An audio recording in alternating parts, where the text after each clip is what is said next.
Diretamente do Brasil, Brasília, Distrito Federal. Quem vos fala, mestre Dinho, trazendo sempre informações na palma da sua mão, com notícias de utilidade pública, nacional e internacional. O mestre Dinho, eu quero aqui, antes de iniciar esta live, eu quero falar sobre o Pix do juiz Oscar Aníbal Chapan. Pix, Oscar Aníbal Chapan, @gmail.com. Repito, Oscar Aníbal Chapan, @gmail.com. Está na descrição desse vídeo. Meus amigos e amigas, quem vos fala, mestre Dinho, dos canais no YouTube dos patriotas da direita e conservador. Somos contra o terrorismo, traficante e comunismo. E todos os covardes políticos que fazem parte desse sistema político caótico e melancólico. São verdadeiros covardes por não respeitar a Constituição Federal do Brasil. Com certeza, não somos covardes e queremos que todos esses criminosos que serão presos, etc.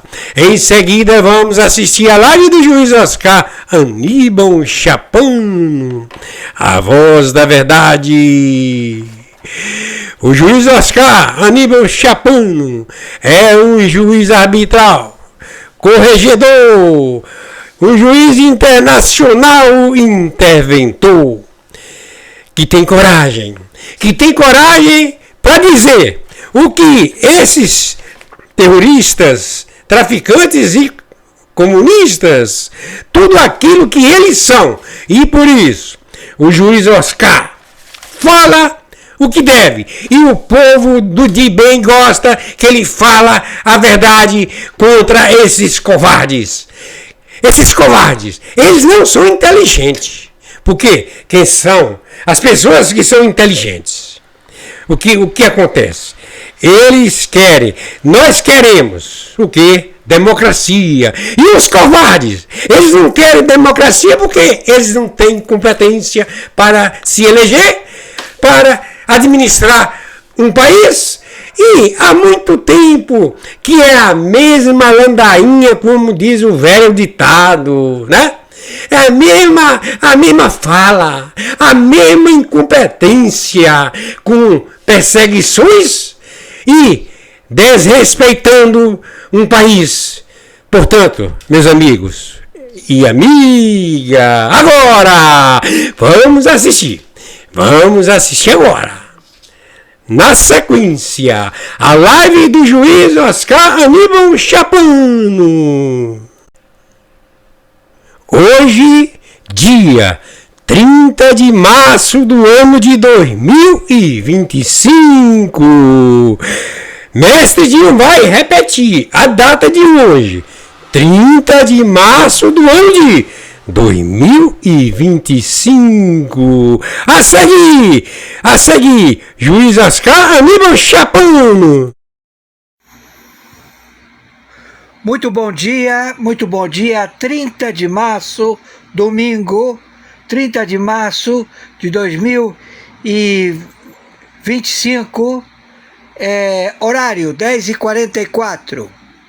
Moacir, sócio do Lula, sósia do Lula, ele se encontra evadido. O FBI já tem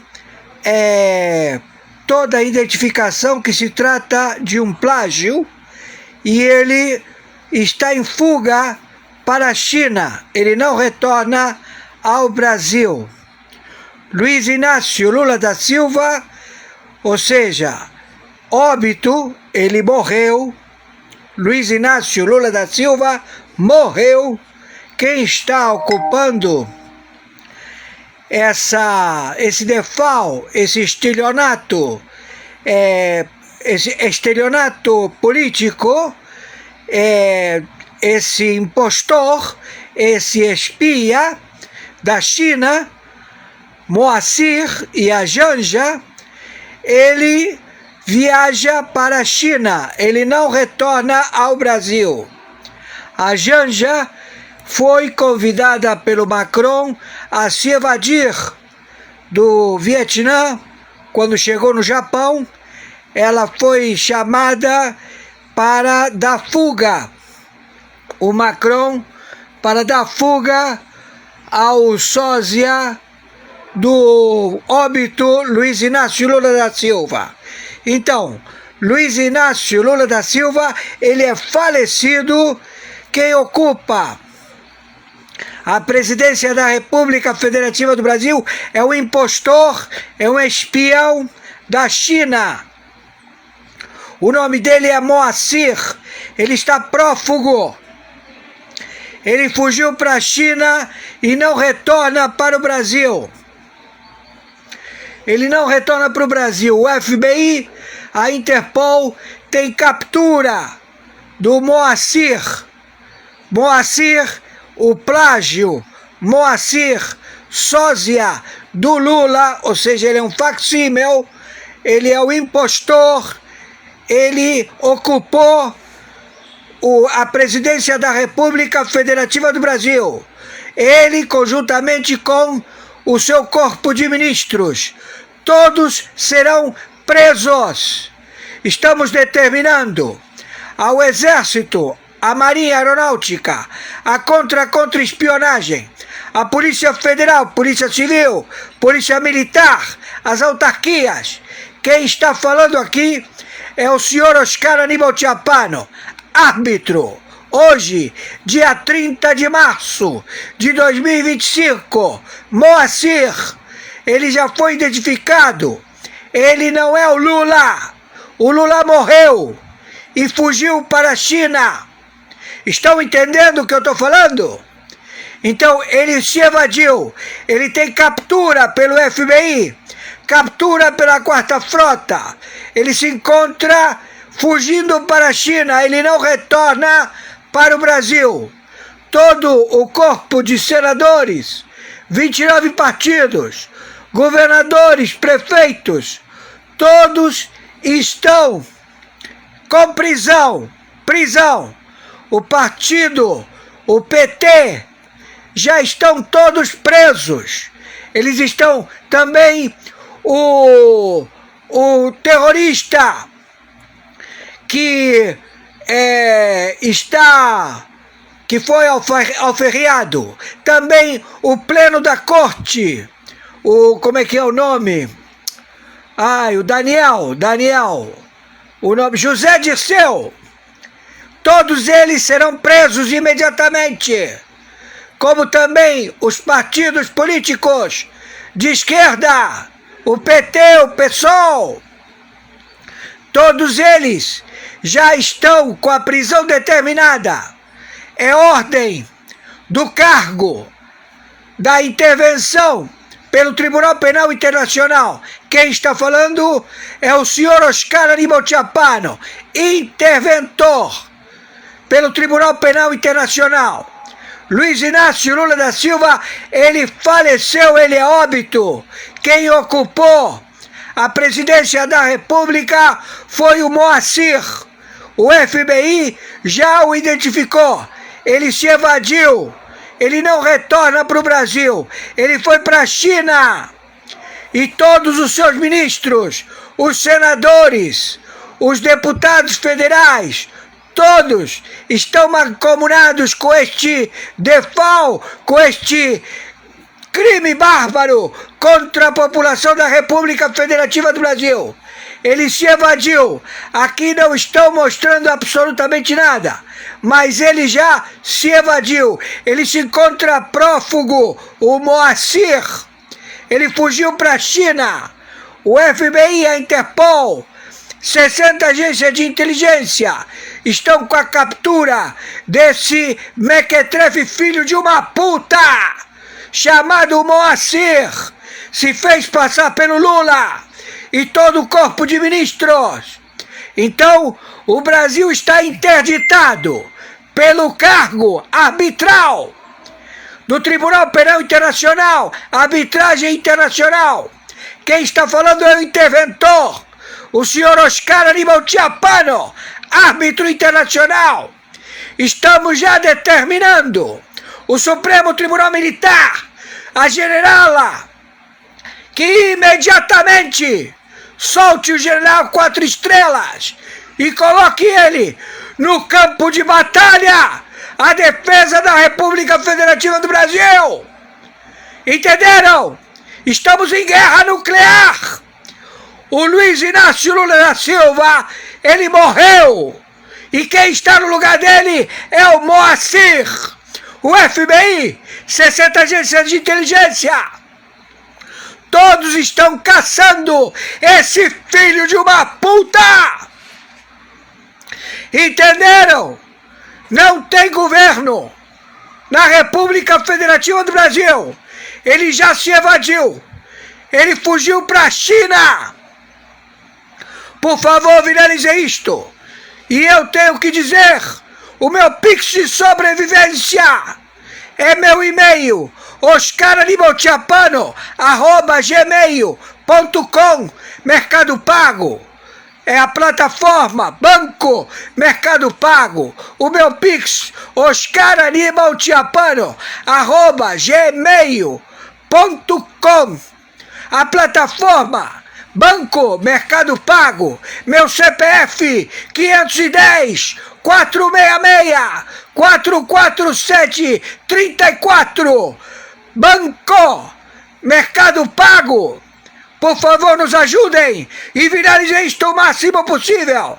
Estamos à captura no planeta desse Moacir que se fez passar por Luiz Inácio Lula da Silva e roubou o Brasil, roubou todo o dinheiro do Brasil, faliu com o Bradesco, faliu com o Itaú, faliu com o Banco do Distrito Federal de Brasília. Faliu, roubou todo o dinheiro. Estão entendendo o que eu estou falando? Esse filho da puta viraliza isto o máximo possível. Ele vai ser encontrado e vai servir de exemplo para que não cometam este crime trágico que colocou homossexuais, grandes mentiras, a fazer a opinião pública de palhaços. O povo foi sacrificado e roubado e assassinado. Viraliza isto. Maiores informações, entraremos em contato. Por favor, viraliza isto. Yes, sir. No problem. Okay, sir. Thank you. Esse é o Mundo Revolução e nós vamos falar agora sobre a situação na Ucrânia, hoje dia 30 de março de 2025, 8 horas da manhã aqui no Rio de Janeiro, 2 horas da tarde lá em Kiev, no momento que eu gravo esse vídeo. Sim, mudou o fuso horário, acabou o horário de inverno por lá, então agora a diferença é maior, né? São já 2 horas da tarde lá em Kiev. E essa noite nós tivemos mais um ataque grande com drones russos contra a Ucrânia, principalmente aqui na região de Kharkiv.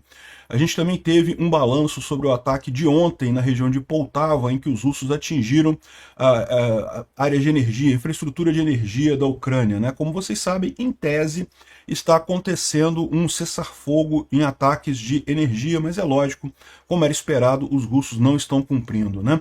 Na linha de frente não temos grandes mudanças de ontem para hoje, mas temos a informação de que a 3ª Brigada de Assalto ucraniana aqui na região de Borova se transformou num corpo de exército, aumentou 5 vezes o tamanho dela e tem feito manobras coordenadas aqui num estilo ocidental muito mais moderno de guerra, o que pode dar bons resultados aqui na ofensiva de verão desse ano, né? Não sabemos ainda o que vai acontecer na ofensiva este ano, mas via de regra nenhuma grande mudança aqui nas linhas de frente, né, aqui, né? Bom, outra informação que a gente tem também, e é o grande assunto do dia, foi uma grande reportagem que saiu no New York Times criticando a Ucrânia, criticando o relacionamento da Ucrânia com os Estados Unidos. É o que eu falo para vocês, as mídias tradicionais socialistas são todas pró-russas, estão todas compradas pelos russos, né? Saiu uma grande reportagem que eles tomam muito cuidado para parecer neutros, para não criticar diretamente a Ucrânia, mas transparecem uma série de problemas que os Estados Unidos veem com a Ucrânia, com o relacionamento entre Estados Unidos e Ucrânia, né? Isso o New York Times, que é um jornal majoritariamente de esquerda lá nos Estados Unidos, é da mídia tradicional socialista, e é o que eu falo para vocês, é o pessoal que apoia o Putin de verdade. A gente teve também a informação de que uma limusine da frota presidencial russa, né, um dos carros que de vez em quando leva o Putin, teria explodido lá em Moscou. Isso tem cheiro de briga pelo poder dentro dos próprios russos. A gente não sabe o que aconteceu, algumas pessoas estão dizendo que foi uma tentativa de assassinato do Putin. Se foi isso, acho ótimo. Acharia melhor ainda se tivessem conseguido, mas enfim, parece que não teve nada. Foi só o carro que explodiu, não aconteceu nada de mais sério por lá. Também temos a informação do Lula falando besteira sobre o Zelensky e confirmando que vai se encontrar com o Putin, né? Isso é uma besteira danada, falou um monte de merda sobre o Zelensky, muito parecido com o Bolsonaro, diga-se de passagem, as besteiras que ele falou sobre o Zelensky, né? De qualquer forma, eu vou fazer um vídeo especificamente sobre essa fala do Lula e do Zelensky lá no canal Ancapso. Então aqui eu não vou falar muito sobre isso, vou deixar o link na descrição desse vídeo, do meu vídeo lá no Ancapso, em que eu critico essa idiotice do Lula e ainda esfrego na cara dos, entre aspas, a direita brasileira pró-Putin, como é que eles estão juntinhos com o Lula na opinião deles nessa história, né?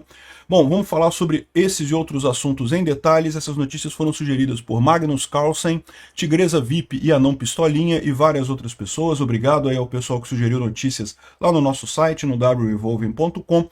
E obrigado a você que está assistindo o nosso vídeo. Se você gosta do nosso conteúdo, por favor, deixe o seu like e se inscreva aqui no canal, né? Pois bem, de ontem para hoje foram 111 mísseis, 111 drones lançados pelos russos contra a Ucrânia, 65 derrubados pela defesa antiaérea, outros 35 por guerra eletrônica, então a maior parte foi derrubada, mas causaram danos sim, né? Por exemplo, aqui a gente tem um caso em Kharkiv, Kharkiv foi o principal alvo. Aqui o pessoal dirigindo o carro quando um drone caiu ali na frente deles, ali na estrada, ou seja, no final das contas foram 2 pessoas mortas, 35 feridas, inclusive 5 crianças, né? Foram 6 ataques que atingiram alvos residenciais na cidade, entre drones e mísseis. Também teve mísseis lá em Kharkiv, ou seja, mais um ataque covarde contra uma cidade pacífica, ataque contra civis, sem nenhum sentido isso, durante, supostamente, um cessar-fogo em alvos de energia. Você pode dizer que, mas Kharkiv não necessariamente atingiu alvos de energia, né? Só que, alguns dias atrás, a gente já tinha falado sobre isso, a Rússia atingiu Poltava. A região de Poltava é a grande região produtora de petróleo e gás da Ucrânia e foi atingida por drones e mísseis russos e atingiu um monte de coisa aqui. Os drones Shahed atingiram infraestrutura civil e também instalações de óleo e gás na região de Poltava. É o que diz aqui a matéria, ou seja, mais uma vez, flagrantemente a Rússia rompendo o cessar-fogo, né? E olha que esse cessar-fogo acaba ajudando mais a Rússia do que a Ucrânia no final das contas, porque quem estava machucando muito a indústria de petróleo e gás russa eram os ucranianos no final das contas, né? Bom, tivemos uma outra notícia aqui que, na verdade, eu não sei muito bem o que fazer disso daqui. Uma limusine que era usada da frota russa presidencial explodiu no centro de Moscou, próximo de um prédio do FSB. Algumas pessoas estão dizendo que é um atentado contra o Putin, que tentaram matar o Putin, porque é uma limusine, na verdade um Aurus Senat, é uma espécie de limusine russa, que é um dos carros usados pelo Putin, que teria explodido lá na região central de Moscou. Não se sabe o motivo disso daqui, o que aconteceu, de que forma aconteceu, se teve alguém ferido, mas provavelmente não foi nada. Isso aqui parece mais um sobreaquecimento da limusine no final das contas, não teve nada demais isso daqui, né? De qualquer forma, tem gente falando que tentaram matar o Putin, não sei o que lá. Não creio que tenha sido isso, não. Bom, se tentaram, ótimo, excelente. Tomara que morra mesmo, tomara que acertem da próxima vez. E é muito mais provável isso ter sido coisa de russo do que coisa de ucraniano, tá? O Putin já está enfrentando uma séria resistência na Rússia, porque, de novo, né, tá todo mundo vendo que o cara, de novo, aquela história, o cara ser um ditador maníaco assassino, tudo bem, mas ser um ditador maníaco assassino burro, que começa a errar pra caramba, aí o pessoal começa a se incomodar no entorno dele ali, né? O canal de Telegram russo aqui traz informações sobre a região de Kurahov, né? Aqui está a tradução do que o pessoal falou aqui, e que eles estão dizendo que o inimigo, no caso os ucranianos, conseguiram avançar na direção de Kurahiv, né? Aqui, ó, os grupos de assalto foram enviados, mas não está conseguindo conter isso, e parece que os ucranianos conseguiram colocar um tanque e 3 blindados na direção de Rosliv. Ele está falando dessa região aqui, ó. Kurahov é aqui, ele tá aqui, ó, Rosliv, nessa região aqui, são os ucranianos avançando nessa região aqui em direção a Kurahov, né? Então é aqui que ele está falando, e segundo ele está dizendo, os ucranianos estão avançando por ali, os russos estão preocupados com isso daqui, né? Segundo eles estão dizendo aqui, parece que o inimigo foi completamente controlado, mas está numa posição ao sul do ponto notável, uma posição difícil, não sei o que lá. Bom, os russos estão dizendo que conseguiram parar os ucranianos aqui, a gente não sabe, alguma coisa está acontecendo aqui. A outra boa notícia que a gente tem está aqui no canal Reporting from Ukraine. Recomendo muito o canal RFU News aqui, Reporting from Ukraine, que fala sobre, ele sempre tem vídeos sobre a situação por lá, e ele está falando sobre a transformação da 3ª Brigada Ucraniana em um Arms Corps, né, um corpo de exército, né? Ou seja, é um aumento de cerca de 5 vezes. Para quem não sabe, a 3ª Brigada de Assalto Ucraniana originou-se no Batalhão Azov, né? O Batalhão Azov foi um batalhão que originalmente era um batalhão de civis e nunca teve nada de nazismo, isso tudo é propaganda russa, não teve nada de nazismo nessa história. Mas o Batalhão Azov surgiu de civis, torcedores de futebol de Kharkiv e Mariupol, que se uniram para combater os russos lá em 2014 e conseguiram retomar o Mariupol, tá? Um grupo de civis armados retomou Mariupol dos russos lá em 2014 e por isso que o Putin ficou tão chateado e começou essa campanha enorme de dizer que os caras são civis, são nazistas, fazer fotomontagem com eles com bandeira nazista, vários veículos da mídia tradicional socialista ocidentais fazendo reportagens, não porque a gente foi no batalhão nazista da Ucrânia, não sei o que lá, não tem nada de nazista no Azov, nunca teve nada disso, né?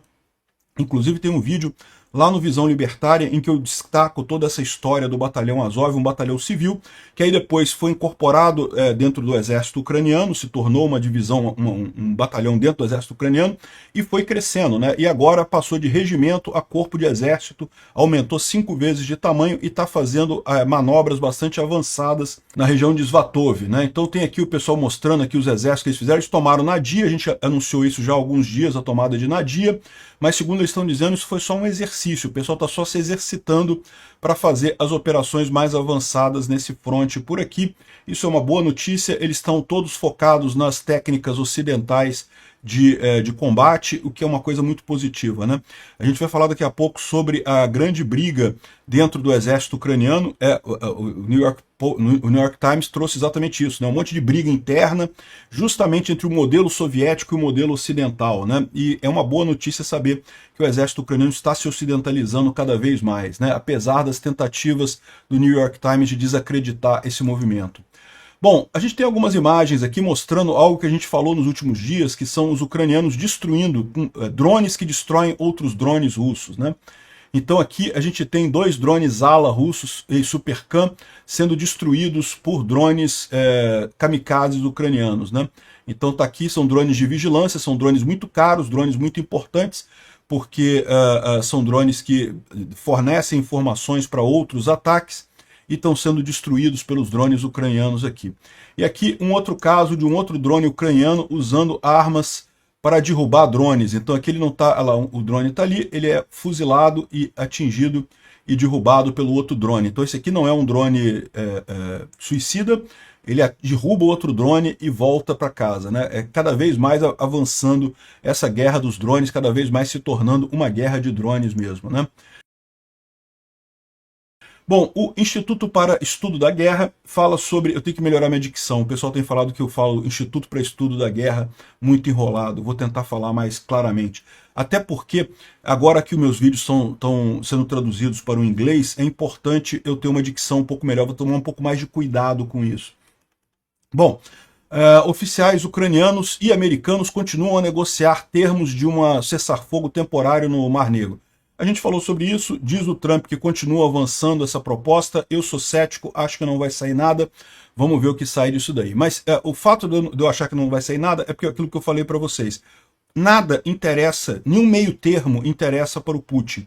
O Putin só se interessa pela derrota completa da Ucrânia, pela destituição do governo ucraniano, pelo domínio do povo ucraniano pelo povo russo. Então não vai sair nada desses acordos de cessar-fogo, porque o Trump está comprometido com o meio do caminho. Então não tem como eles chegarem em lugar nenhum, né? E uma das provas disso, do desespero russo, é justamente a tentativa patética deles, dessa reportagem aqui no New York Times. O New York Times é uma mídia tradicional socialista lá nos Estados Unidos, e eles trazem aqui uma grande reportagem contando a história secreta da guerra da Ucrânia, as brigas que teve entre os Zelensky e os generais, entre um general e outro, entre os generais americanos e os generais ucranianos, um monte de briga aqui, ou seja, de novo, querendo desacreditar os Zelensky, querendo desacreditar a liderança ucraniana.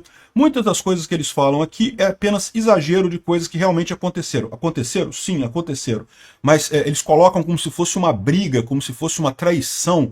E não é nada disso. Numa guerra, naturalmente, você tem posições discordantes sobre o que acontece na linha de frente, sobre como proceder. É natural esse tipo de coisa, né? O fato do New York Times estar dando é um artigo enorme, meu amigo. Olha só, isso daqui, ó. Eu li essa coisa aqui, eu levei mais de 2 horas para ler esse negócio todo aqui, ó. É enorme o negócio e todo o tom dele é esse. É um tom de criticar a liderança do Zelensky, criticar a liderança dos generais ucranianos nessa guerra e dizer que os americanos estão muito insatisfeitos e coisa e tal. De novo, é o Putin mexendo as cordinhas dele na imprensa tradicional socialista para tentar fazer o Trump abandonar a Ucrânia totalmente. É a única coisa que interessa para o Putin, é isso, né? Só para vocês terem uma ideia, o pessoal está trazendo aqui um trecho dessa história, que foi, esse trecho eu gostei, tá? É do afundamento do Moskva, né? Isso tá aqui também, ó, eu acho que é melhor de ver aqui na reportagem, porque eu vou dar uma olhada em todos os pontos aqui, né? E o tom que eles colocam aqui é que a Ucrânia não teria sobrevivido sem os Estados Unidos. Os Estados Unidos é fundamental para a Ucrânia, que se os Estados Unidos pararem de ajudar a Ucrânia acaba.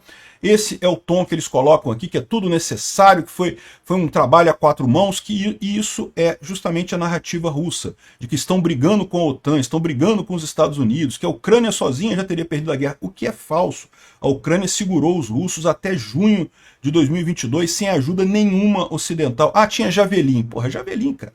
Para com isso, né? Enfim, aí eles trazem várias coisas aqui, né? Não vale a pena falar sobre todo o negócio, mas eles falam aqui a primeira fase, que foi a questão da confiança, né? Que num primeiro momento houve muita dúvida. Repara que quando eles começam a conversa, a Ucrânia já tinha limpado tudo aqui o norte da Ucrânia, a grande tentativa do Putin, que ele achava que ia conseguir derrubar o governo ucraniano, metendo o pé na porta, né? Entrando com muita força aqui no norte, já tinha dado errado, os ucranianos já tinham liberado toda a parte norte aqui.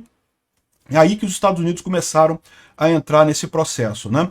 E na negociação eles falam aqui sobre a briga que havia entre os generais ucranianos, já naquela época, entre o Syrskyi e o Zaluzhny, né? O Zaluzhny foi o general ucraniano principal até meados de 2023, até o final de 2023, na verdade, e o Syrskyi assumiu depois. Só que eles falam o seguinte, o Syrskyi ele é mais sênior do que o Zaluzhny. Ele deveria ser o escolhido para comandar o exército ucraniano lá atrás. Mas o que aconteceu depois da invasão russa em 2014 da Crimeia e de parte do Donbás?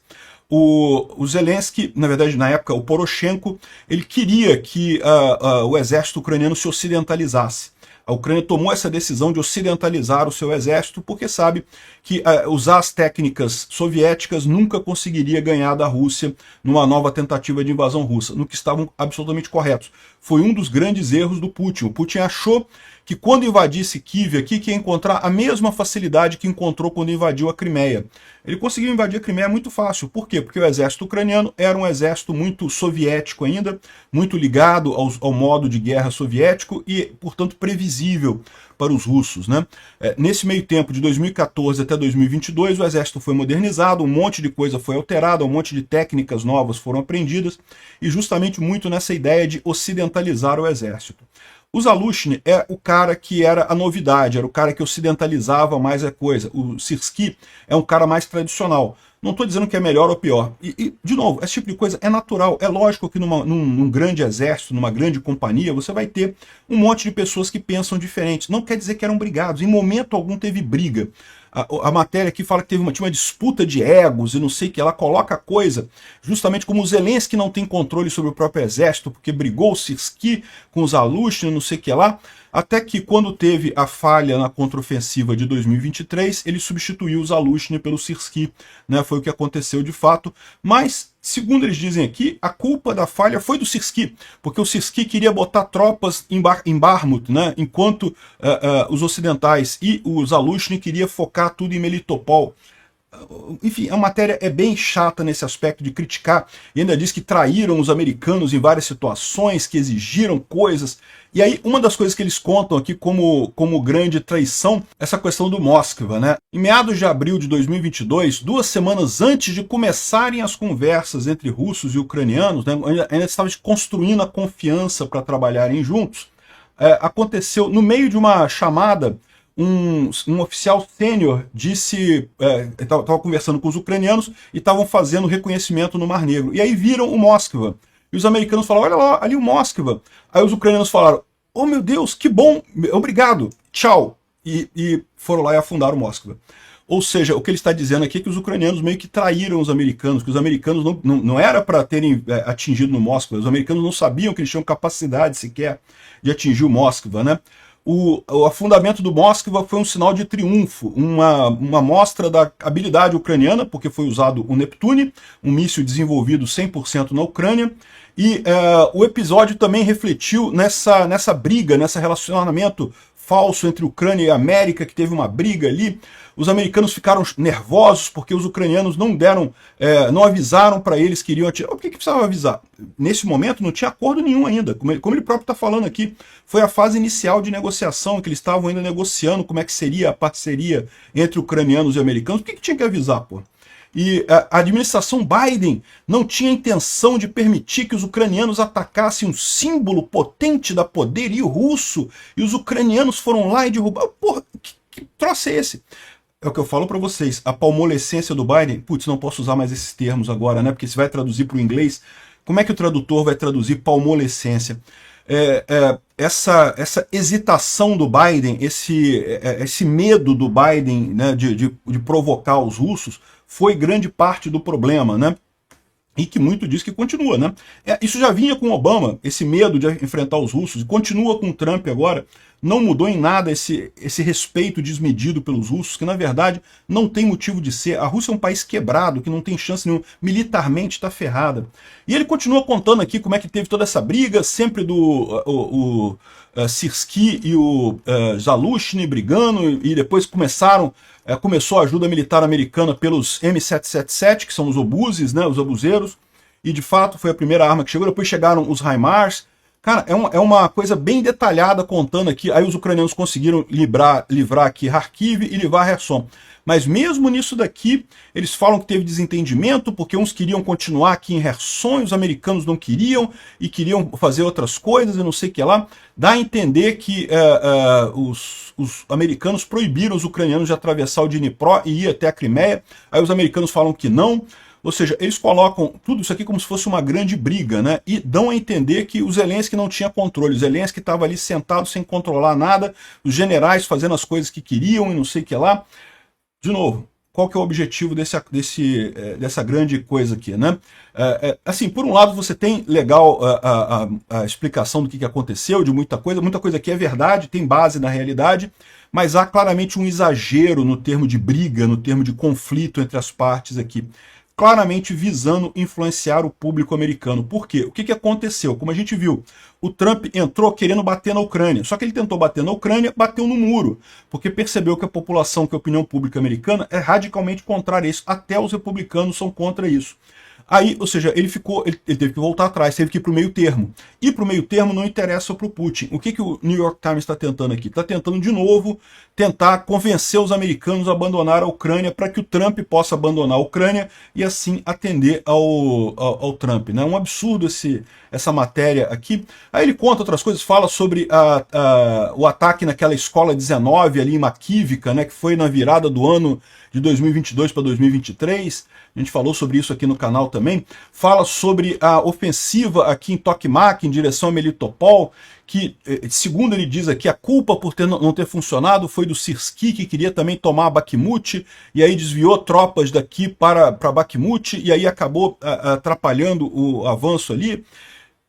Os ucranianos contam outra história. O problema que eles tiveram é que os russos sabiam de todos os planos deles aqui na região de Tokmak, ou seja, a impressão que dava é que o Biden, para negociar alguma coisa com o Putin, entregou os planos todos para o Putin, ou então é vazamento mesmo, né? A gente sabe que aparentemente o Dodge americano é uma peneira em termos de vazamento, tanto que os ucranianos não falam mais nada sobre isso, não falam mais nada sobre as iniciativas dele com os americanos.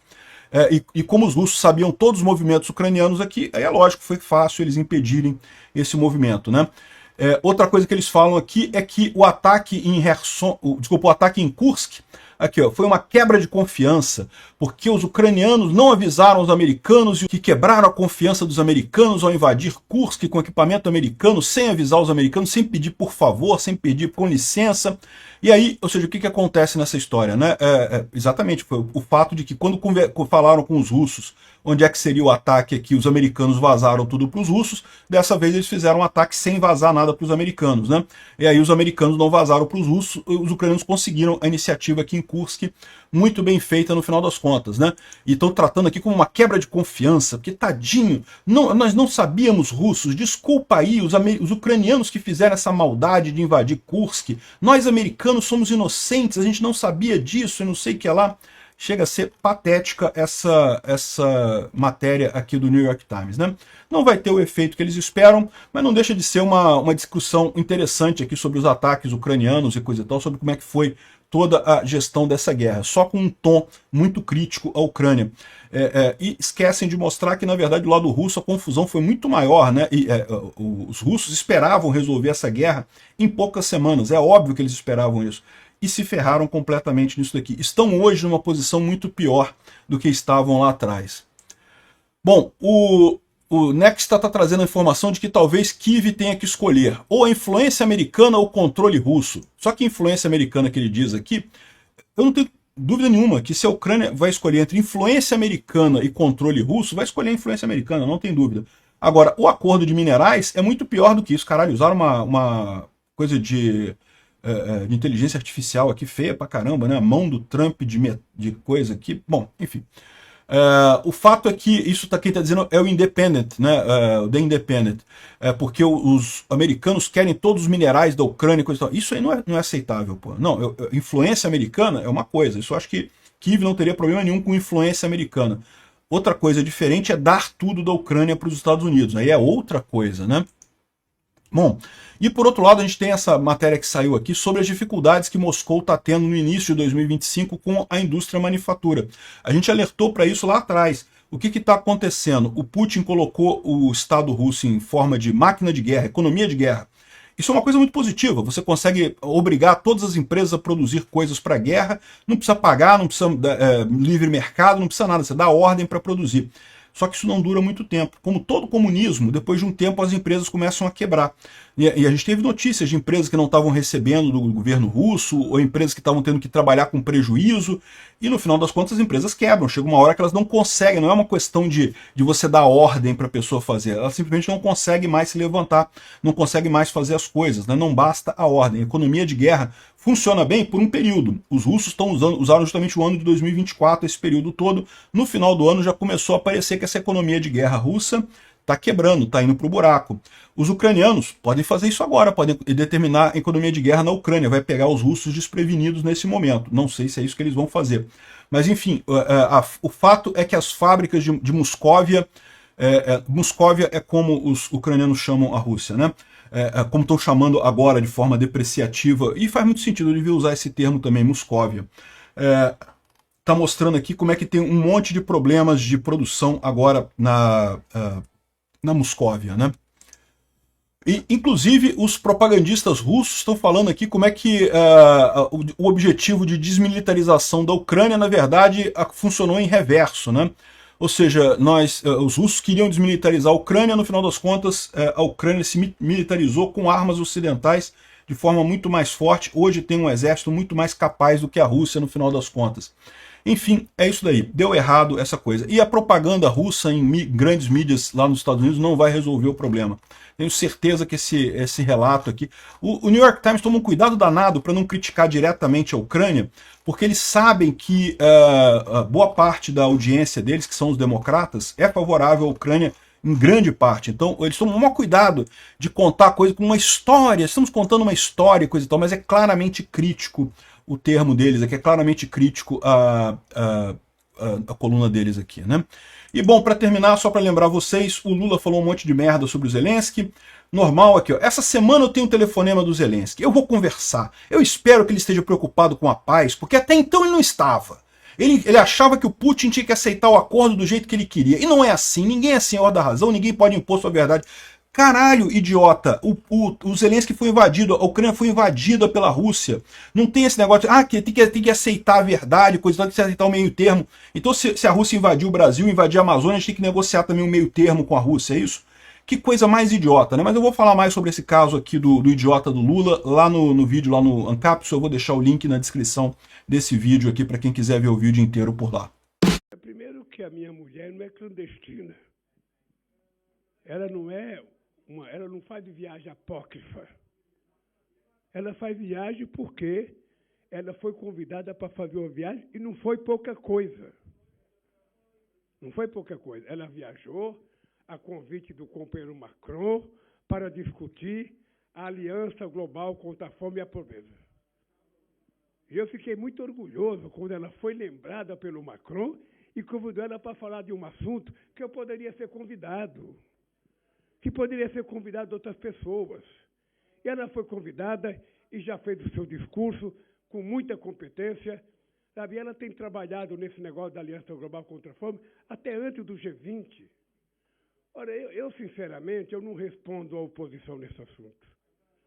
Não respondo. Eu acho que a Janja tem maioridade suficiente para responder aquilo que é sério, aquilo que é molecagem, aquilo que é fake news, aquilo que é irresponsabilidade.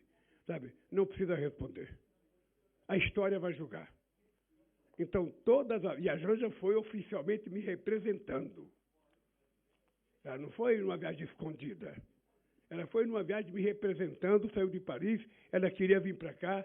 Eu falei, é importante você ir para Paris. Vai ter lá muito país africano, e é importante que a França esteja fazendo esse debate, e é importante que você fale. Sabe? Ela foi e falou. Eu tenho certeza que falou bonito. E se eu puder, vou mandar o discurso dela. Eu queria que a oposição lesse o discurso dela para eles deixarem de ser ignorantes. É isso, querida. E ela vai continuar fazendo o que ela gosta. Porque a mulher do presidente Lula não nasceu para ser dona de casa. Ela vai estar aonde ela quiser, vai falar o que ela quiser e vai andar para onde ela quiser. É assim que eu acho que é o papel da mulher. Olha, primeiro que a minha mulher não é clandestina. Ela não faz viagem apócrifa. Ela faz viagem porque ela foi convidada para fazer uma viagem e não foi pouca coisa. Não foi pouca coisa. Ela viajou a convite do companheiro Macron para discutir a aliança global contra a fome e a pobreza. E eu fiquei muito orgulhoso quando ela foi lembrada pelo Macron e convidou ela para falar de um assunto que eu poderia ser convidado. Que poderia ser convidado de outras pessoas. E ela foi convidada e já fez o seu discurso com muita competência.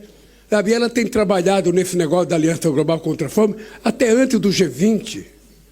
Ora, eu sinceramente, eu não respondo à oposição nesse assunto. Não respondo. Eu acho que a Janja tem maioridade suficiente para responder aquilo que é sério, aquilo que é molecagem, aquilo que é fake news, aquilo que é irresponsabilidade. Sabe? Não precisa responder. A história vai julgar. Então, e a Janja foi oficialmente me representando. Ela não foi numa viagem escondida. Ela foi numa viagem me representando, saiu de Paris, ela queria vir para cá, e eu falei, é importante você ir para Paris. Vai ter lá muito país africano, e é importante que a França esteja fazendo esse debate, e é importante que você fale. Aí ela foi e falou. Eu tenho certeza que falou bonito, e se eu puder, vou mandar o discurso dela.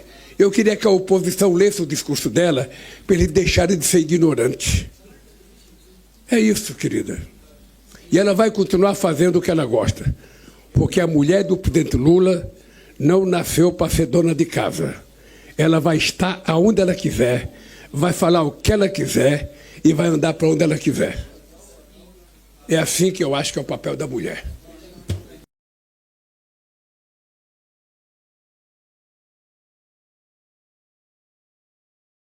El presidente turco Erdogan hizo un anuncio que sorprendió a muchas personas.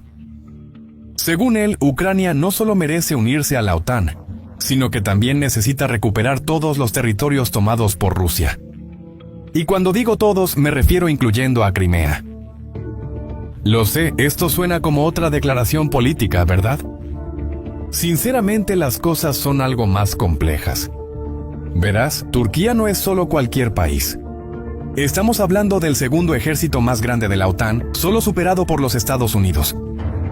Y aún más importante, Turquía controla uno de los puntos más estratégicos del mundo, los estrechos que conectan el Mar Negro con el Mar Mediterráneo. En otras palabras, si Rusia quiere mover sus buques de guerra o incluso realizar comercio marítimo con el resto del mundo, necesita pasar por territorio turco. ¿Y sabes por qué este movimiento de Turquía es tan importante? Bueno, la respuesta se encuentra en la rivalidad histórica entre turcos y rusos. Durante cientos de años, Turquía y Rusia vivieron en un estado constante de guerra. Las cosas mejoraron un poco cuando Lenin tomó el poder en Rusia en 1917. En ese momento, incluso ayudó a los rebeldes turcos en su lucha por la independencia contra el Imperio Otomano. Pero esta luna de miel fue efímera. Cuando Stalin llegó al poder, comenzó a reclamar territorios turcos, diciendo que pertenecían a Rusia. ¿Ves alguna similitud? Y fue entonces cuando Turquía decidió unirse a la OTAN, alineándose definitivamente con Occidente. Décadas después, cuando cayó la Unión Soviética, las relaciones entre los dos países incluso mejoraron, pero no hasta el punto de decir que eran grandes amigos o incluso aliados. La verdad es que desde ese momento Turquía ve a Rusia como un rival que necesita ser contenido. Y Rusia ve a Turquía como un país que necesita mantenerse satisfecho. Después de todo, sin acceso a los estrechos de Turquía, la flota rusa está prácticamente atrapada en el Mar Negro. Y Turquía no solo está desafiando a Rusia en Ucrania. En Siria, por ejemplo, las fuerzas respaldadas por Turquía acaban de expulsar al régimen de Assad, que contaba con protección rusa. En África, Libia e incluso el Cáucaso, Turquía ha estado trabajando constantemente para limitar la influencia rusa. Pero en esta historia de rivalidad hay una región que merece especial atención. Crimea. Sí, la península que Rusia decidió anexar a su territorio en 2014. Actualmente muchos turcos étnicos viven allí, e históricamente la región siempre ha tenido fuertes lazos con Turquía. El propio Erdogan ha declarado que el dolor de los tártaros de Crimea, que son descendientes de turcos y fueron obligados a abandonar su patria, aún no ha disminuido incluso después de 80 años. Es una herida que permanece abierta y molesta profundamente a los turcos. Pero ahora, mientras Turquía aumenta su apoyo a Ucrania, parece que Estados Unidos está tomando el camino opuesto. El secretario de Defensa estadounidense Pete Hegseth Incluso declaró públicamente que Estados Unidos renunciará a que Ucrania se una a la OTAN y que el país no puede esperar recuperar sus fronteras del 2014.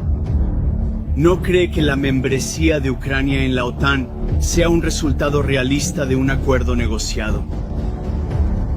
En otras palabras, prácticamente están entregando a Rusia todo lo que quiere antes de que comience cualquier negociación.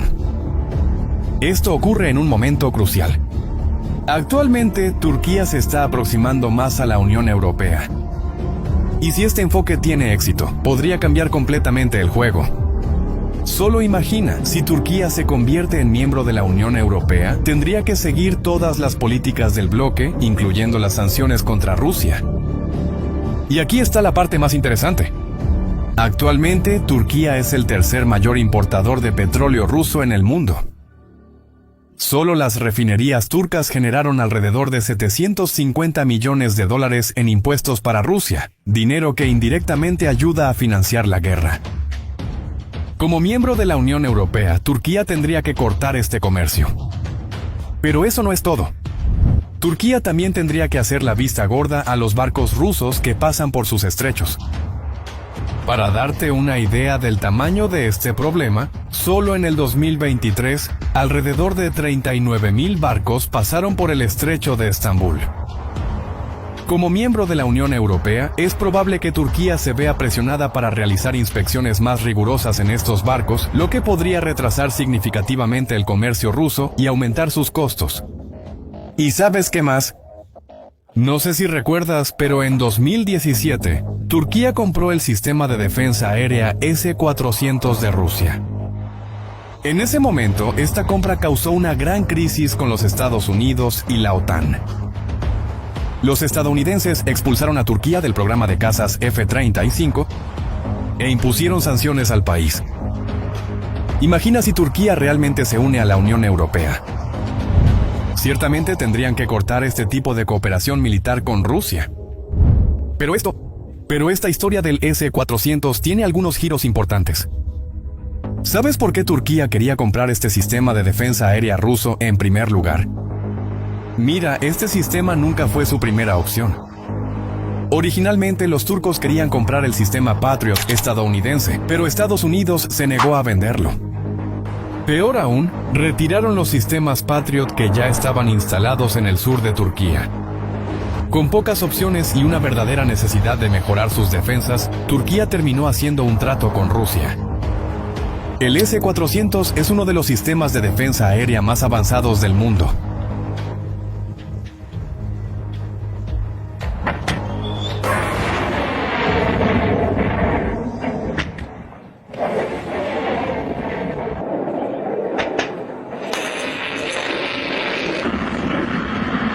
Puede detectar, rastrear y derribar. Esto es interesante para esto. Cuando Turquía adquirió el S-400 en 2019, el panorama geopolítico era muy diferente. As forças norte-coreanas enfrentaram seu primeiro grande teste de combate em décadas, lançando assalto em larga escala perto de Kruglenk, sob o comando russo implacável. O que se seguiu foi uma demonstração brutal ucraniana da natureza implacável da guerra moderna, deixando consequências devastadoras para os atacantes e levantando sérias questões sobre sua prontidão e táticas. Na última vez, discutimos como soldados norte-coreanos lançaram um assalto em larga escala perto de Kruglenk, com flagrante desrespeito pelas desvantagens táticas. Essa abordagem levou a resultados controversos e perdas devastadoras infligidas por drones e artilharia ucranianos. Como se viu, o resultado foi muito mais catastrófico do que se imaginava, com imagens recentemente divulgadas revelando as consequências sombrias do assalto fracassado. Um vídeo mostra mais de 24 soldados norte-coreanos mortos enfileirados em campo aberto para transporte, pintando um quadro angustiante do caos e da devastação causados pela guerra de precisão moderna. Tropas norte-coreanas, apanhadas em implacáveis bombardeios de artilharia e ataques de drones direcionados, foram deixadas em montes desorganizados enquanto tentavam se reagrupar na orla da floresta. Muitos dos caídos jaziam ao lado de seus camaradas feridos, que não receberam primeiros socorros ou tentativas de evacuação, sendo a falta de tratamento particularmente perturbadora. As imagens mostram que soldados feridos, muitas vezes em estado de choque, foram abandonados onde caíram, tratados por seus camaradas como baixas além da salvação. Alguns foram vistos amontoados em grupos rudimentares, indistinguíveis dos mortos, enquanto os comandantes priorizavam o avanço de suas forças em detrimento do fornecimento de primeiros socorros. Esse brutal desrespeito pelos feridos reflete as táticas desatualizadas dos norte-coreanos como as dos russos, onde o alto custo humano é um sacrifício calculado. Relatos de soldados ucranianos no terreno confirmam que os norte-coreanos não fornecem primeiros socorros aos seus feridos. Eles descreveram uma cena chocante, onde um drone FPV atingiu um grupo de 3 soldados, com 2 caindo e não se levantando. Apesar de mostrarem sinais de vida, o terceiro olhou para eles, ficou parado e esperou que outros chegassem antes de continuar avançando, com total desrespeito pelos feridos. Outros relatos descreveram como projéteis explodiram a apenas 20 metros de grupos de soldados, com eles continuando a se mover no mesmo ritmo, sem reação. O resultado desastroso do assalto norte-coreano perto de Kruglienk pode ser atribuído a uma combinação de várias razões principais. Primeiramente, devido a restrições de tempo e falta de recursos, as tropas norte-coreanas receberam apenas treinamento rudimentar em guerra moderna.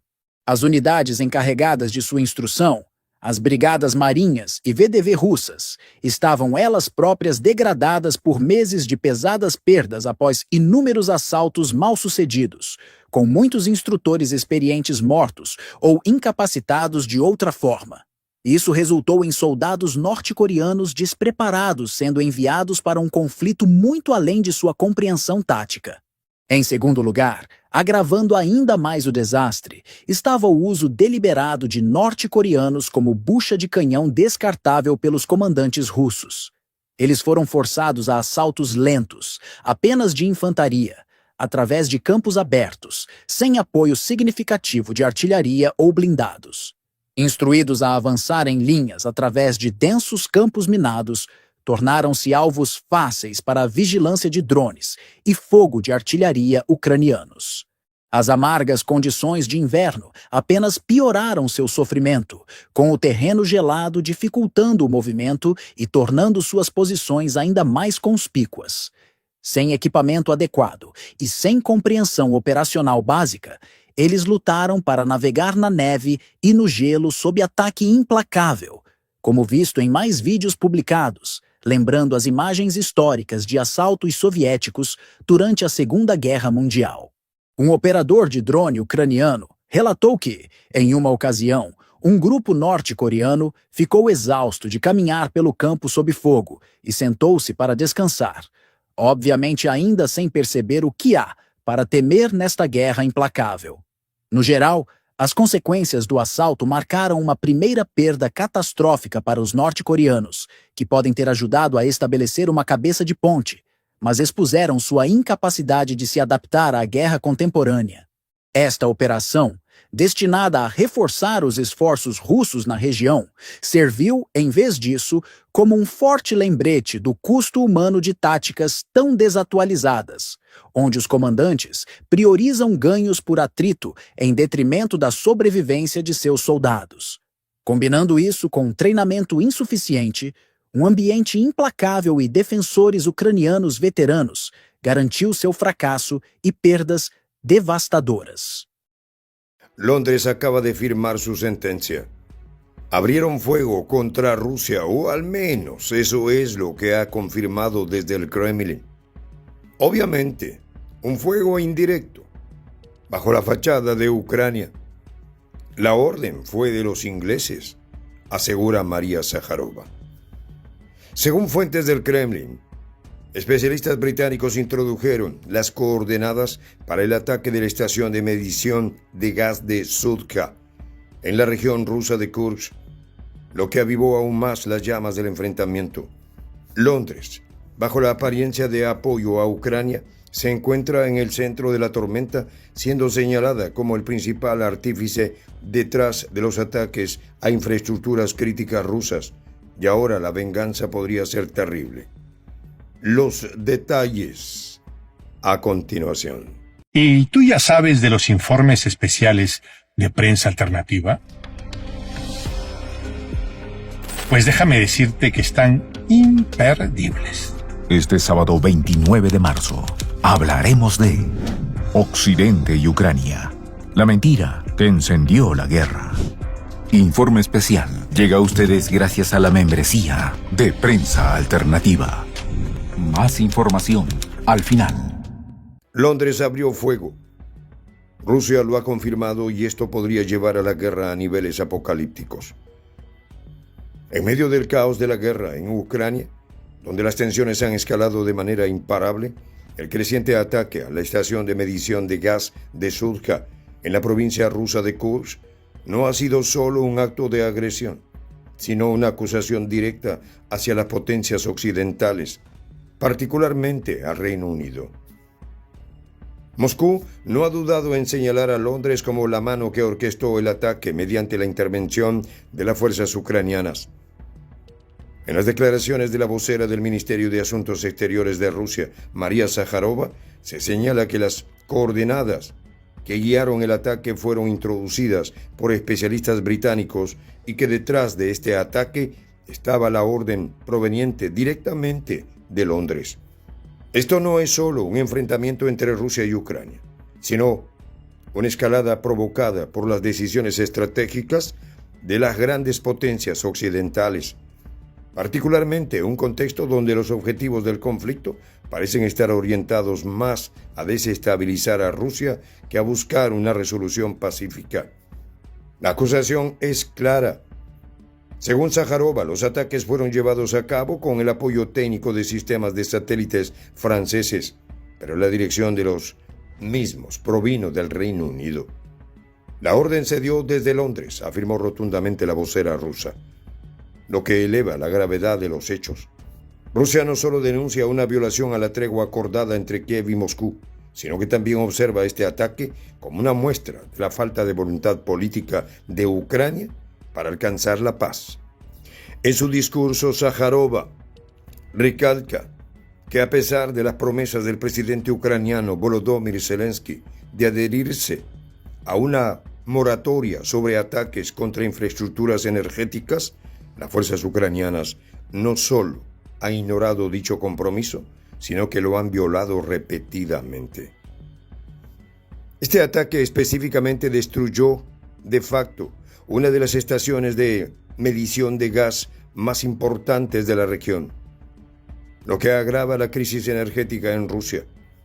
Lo que antes parecía ser un conflicto limitado, concentrado en la lucha por el territorio ucraniano, ahora se ha transformado en un enfrentamiento donde las grandes potencias están jugando un papel crucial. El ataque a Sudka no es un incidente aislado. A lo largo de la guerra, Rusia ha denunciado repetidamente la intervención indirecta de países occidentales que no solo apoyan militarmente a Ucrania, sino que facilitan la ejecución de ataques a través de suministros de armas, entrenamiento y apoyo logístico. Ahora la acusación de que Londres ha dado la orden de un ataque directo sobre suelo ruso no solo complica la dinámica del conflicto, sino que pone en peligro la estabilidad global.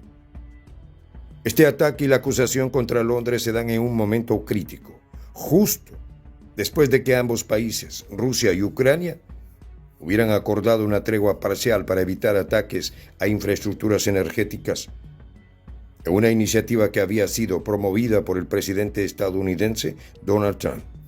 No obstante, las acciones de Kiev no reflejan un compromiso real hacia la paz, como lo subraya Moscú. El ataque a Sudka es para Rusia la última prueba de que Ucrania, bajo la influencia de los países occidentales, no tiene intención alguna de frenar la escalada de violencia, sino que está comprometida con la intensificación del conflicto. Pero la situación es aún más grave cuando se considera que este ataque es solo una de muchas violaciones de tregua y los compromisos tomados por Ucrania. En horas recientes, las defensas antiaéreas rusas lograron interceptar 19 vehículos aéreos no tripulados lanzados por Ucrania, los cuales tenían como objetivo una importante infraestructura energética en la región de Saratov. La gravedad de estos ataques, que afectan directamente a las instalaciones de energía crítica de Rusia, no solo tienen un impacto en la economía rusa, sino que también se enciende el temor de que la guerra se amplíe a una situación, a un nivel mucho más destructivo. Lo que también se ha vuelto cada vez más evidente es que el papel de las grandes potencias en la guerra. Rusia no está solo enfrentándose a Ucrania, sino que está involucrada en un conflicto indirecto con las potencias de la OTAN que han apoyado de manera constante a Kiev. Desde el inicio del conflicto, Rusia ha denunciado la presencia de fuerzas extranjeras y el suministro de armas occidentales a Ucrania. Esto ha generado tensiones crecientes con Moscú, advirtiendo que cualquier intervención directa de la OTAN, ya sea bajo el disfraz de una misión de mantenimiento de la paz o de alguna otra forma, podría desencadenar un enfrentamiento directo con la alianza.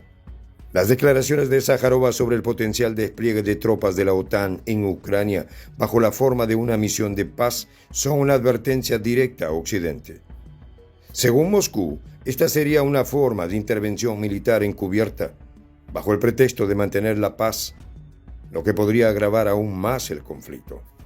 La vocera rusa también alertó sobre los peligros de que Londres y París estén tramando planes para enviar tropas a Ucrania, lo que de acuerdo con Rusia pondría en riesgo la paz mundial y podría empujar a Europa hacia una masacre.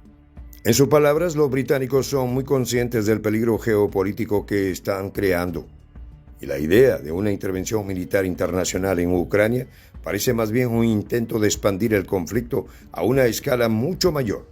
En este contexto, la acusación contra Londres no es solo una respuesta a un ataque puntual, sino parte de una estrategia más amplia de Rusia para señalar a los responsables directos de la violencia que ha asolado a Ucrania. Para Moscú, el Reino Unido ha jugado un papel crucial en el apoyo a la postura belicista de Kiev. Y el ataque a Sudja solo es el último episodio de una serie de intervenciones directas e indirectas que han llevado la guerra a su actual nivel de destructividad. Pero el juego de poderes no solo involucra a Rusia y Ucrania. También está marcado por la lucha por el control geopolítico en Europa, especialmente después del Brexit. El Reino Unido, que salió de la Unión Europea en el 2016, parece haber reforzado su alianza con los Estados Unidos, mientras que trata de manipular las tensiones en Ucrania para sus propios fines geopolíticos. Como subraya Zaharova, Reino Unido parece estar jugando una doble estrategia: debilitar a la Unión Europea a través de su salida del bloque y al mismo tiempo empujar a toda Europa hacia una mayor confrontación con Rusia. En este juego de intereses, los europeos son los que podrían pagar el precio más alto.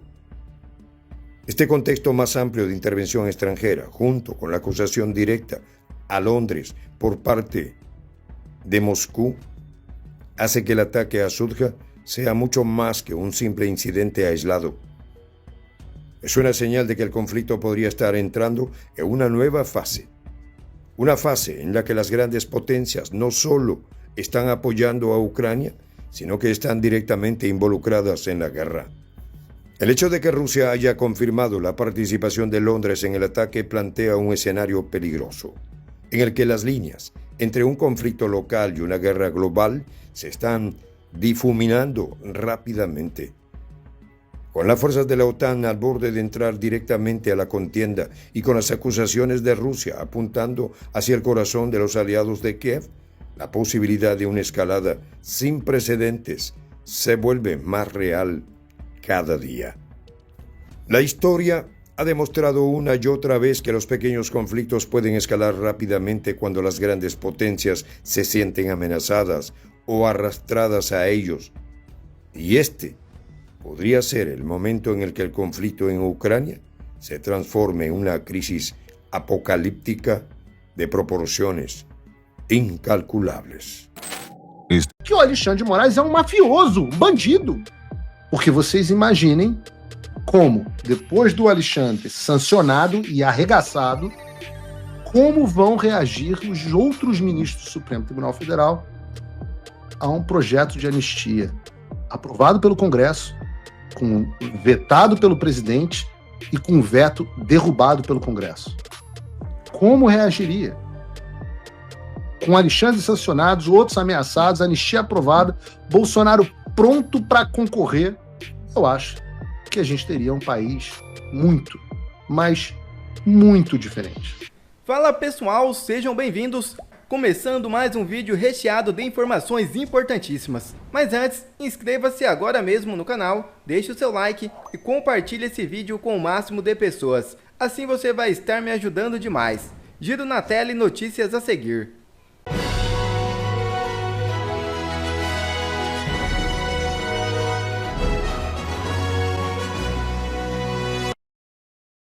Após intimação, defesa confirma que Léo Índio foi para a Argentina. Sobrinho de Bolsonaro é réu por participação em atos antidemocráticos. A defesa de Leonardo Rodrigues de Jesus, conhecido como Léo Índio, confirmou que ele está na Argentina há mais de 20 dias. Réu por participação nos atos de 8 de janeiro, quando a sede dos três poderes foram invadidas e depredadas em Brasília, Léo Índio é primo dos 3 filhos mais velhos do ex-presidente Jair Bolsonaro. Na quinta-feira, o ministro Alexandre de Moraes, relator do caso no STF, havia intimado a defesa a prestar esclarecimentos após uma rádio do interior paranaense veicular um vídeo em que Léo Índio aparece dizendo que está no país vizinho por ter medo de ser preso. A advogada do réu enviou ao Supremo um documento das autoridades migratórias, segundo a qual Léo Índio tem permissão para permanecer até 4 de junho na Argentina. Ainda segundo o documento, ele tem permissão para trabalhar, estudar e utilizar os serviços públicos de saúde. Segundo o documento, a permissão para a permanência em território argentino pode ser renovada se o pedido for feito antes de expirar. E não é normal que um juiz do STF use inquérito para pressionar político. Alexandre de Moraes mandou uma investigação sobre Gilberto Kassab voltar da primeira instância para o STF, a pretexto da mudança de entendimento do tribunal sobre o foro privilegiado. Nada mais me surpreende no Brasil, mas eu ainda fico espantado com alguns acontecimentos, quando não verdadeiramente chocado, e esse é um deles. A investigação é sobre uma propina de 16 milhões de reais que Gilberto Kassab teria recebido da JBS em 2016. De acordo com o que foi noticiado pelo jornalista Igor Gadelha, o ministro teria o objetivo de usá-la para pressionar Gilberto Kassab a fim de que o partido dele, o PSD, não apoie o projeto de anistia aos condenados pelo 8 de janeiro. Como assim um juiz pode lançar mão de um inquérito para fazer pressão política? Pois no Brasil ele pode, sem que ninguém ou quase ninguém veja problema na enormidade. Para fontes do Planalto ouvidas pela coluna, Kassab tem experiência o suficiente na política para não querer comprar briga com o STF, especialmente com Moraes, publicou Igor Gadelha. Normalizar o anormal, porém, não transforma o errado em certo, não transforma o ilegal em legal. Olha que curioso. O Brasil está passando por uma das suas piores crises políticas. O preço dos alimentos, da gasolina, do custo de vida, do aluguel, tudo está explodindo. A criminalidade voltou a ser a principal preocupação da população brasileira. Algo que no governo Bolsonaro ninguém lembrava, porque ela tinha caído vertiginosamente. O Brasil passou a ser uma vergonha internacional, gafes uma atrás da outra, Janja gastando milhões, a desaprovação do governo explodindo. E qual que é a pauta que o governo mais fala e que o STF mais fala? Anistia dos prisioneiros do 8 de janeiro. Por que o governo, por que a esquerda, por que o STF está tão preocupado com a anistia de 200 e poucas pessoas que foram presas injustamente? Porque se eles forem derrotados neste campo de batalha, se abre uma brecha e começa-se uma reação em cadeia, um efeito dominó. Então por isso que eu falo que essa pauta é a nossa prioridade agora, para que as próximas possam ser vitoriosas. E quando chega um momento onde até a Globo admite que eles perderam, que o governo, o STF perdeu, que nós já temos a maioria dos votos, pode ter certeza que eles estão desesperados. Olha esse trecho aqui da Globo News. Eu vi hoje de lideranças importantes de partidos que estão com o governo, aliados do governo. Ou seja, partidos de esquerda estão admitindo uma derrota. Presta atenção. Se opõem a esse projeto da anistia, que se for a votação hoje, eles sabem que passa. Então, o trabalho é para evitar que vá à votação na Câmara, porque a grande questão está nas mãos do presidente da Câmara, Hugo Mota. Partidos de direita e até de centro já estão se mobilizando para votar, dentro de acordos políticos, votar a favor desse projeto da anistia. Então, começou ali com o PL, claro, partido de Jair Bolsonaro, Sóstenes Cavalcante. Naquele domingo da manifestação, lá no Rio de Janeiro, aqui no Rio de Janeiro, Jair Bolsonaro chegou a dizer que tinha feito um acordo com Gilberto Kassab para que o PSD votasse também, e uma boa parte do partido na Câmara estaria. E aí o Alexandre de Moraes vai e puxa o inquérito, uma investigação do Kassab, da Lava Jato, para tentar controlar ele. Mas vamos lá. Também engajado, e até mesmo um dos vice-líderes assinaria para apresentar isso ao presidente da Câmara. O republicano estava dizendo: não sabemos se queremos, mas a grande liderança do Republicanos hoje, o governador de São Paulo, já falou que o partido vai apoiar, e sem falar em PP, enfim. Então, o que a situação governista está dizendo é que vai ser um grande embate com o Supremo Tribunal Federal se a Câmara votar esse projeto. Você está entendendo? Vai ser um grande embate com o Supremo Tribunal Federal. Aprovar um projeto por representantes eleitos numa democracia, hoje criar uma briga com a Suprema Corte. Está errado isso, mas vamos lá. Mas os governistas dizem que a Câmara aprovando seria muito difícil para Davi Alcolumbre segurar no Senado, com o tamanho também da pressão desses partidos. É claro que o embate com o Supremo ficaria algo muito pessoal, e a gente sabe como muitos políticos têm receio de que coisas a respeito deles, enfim, caminhem no próprio judiciário, nas cortes superiores. Ela admite nesse momento que o STF tenta controlar os representantes eleitos parlamentares usando inquéritos. Mas isso é normal no Brasil. Falar isso não é a primeira vez que a gente escuta, mas se tornou normal. Né? Os deputados, os senadores têm medo, né, do que o STF possa levar adiante inquéritos. Vocês estão entendendo? Inquéritos são abertos para controlar parlamentares.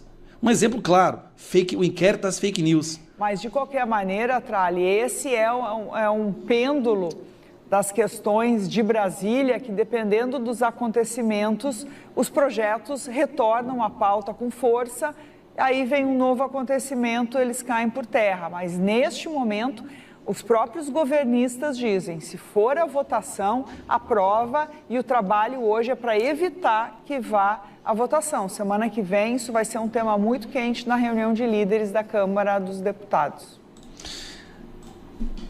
Quando a Globo admite... Você viu que a Globo está falando que os líderes de partidos do governo, de esquerda, né, estão admitindo que nós já temos votos o bastante. E esses votos o bastante, obviamente, grande parte é por causa da articulação que aconteceu, Sóstenes, Bolsonaro falando com Kassab. Mas também não podemos tirar desta equação o fato de que o centro percebeu já que a injustiça, a gritante injustiça que está sendo cometida com essas pessoas, com esses prisioneiros políticos. A forma absurda como todo o processo de investigação, todo o processo de julgamento foi atropelado, como os advogados foram humilhados, condenações absurdas. O centro percebeu, querendo ou não, o centro é sensato e percebeu, isso é um absurdo. Então a maioria dos votos vem pelo Bolsonaro, pelo Sócrates, pela articulação da oposição, mas porque é uma aberração jurídica que não pode manchar a história do nosso país. Então assim, agora é pautar. E o STF vai fazer de tudo, gente. Ele vai ameaçar, o Moraes vai ligar, o Barroso, vai ser aquela loucura. Mas se eles forem derrotados nesta votação, é um efeito dominó. É a primeira vitória que a gente precisa para conquistar as próximas. Por isso que a gente tem que Paulista, 6 de abril, às 14 horas, mostrar que o Brasil inteiro, em peso, está pedindo por isso.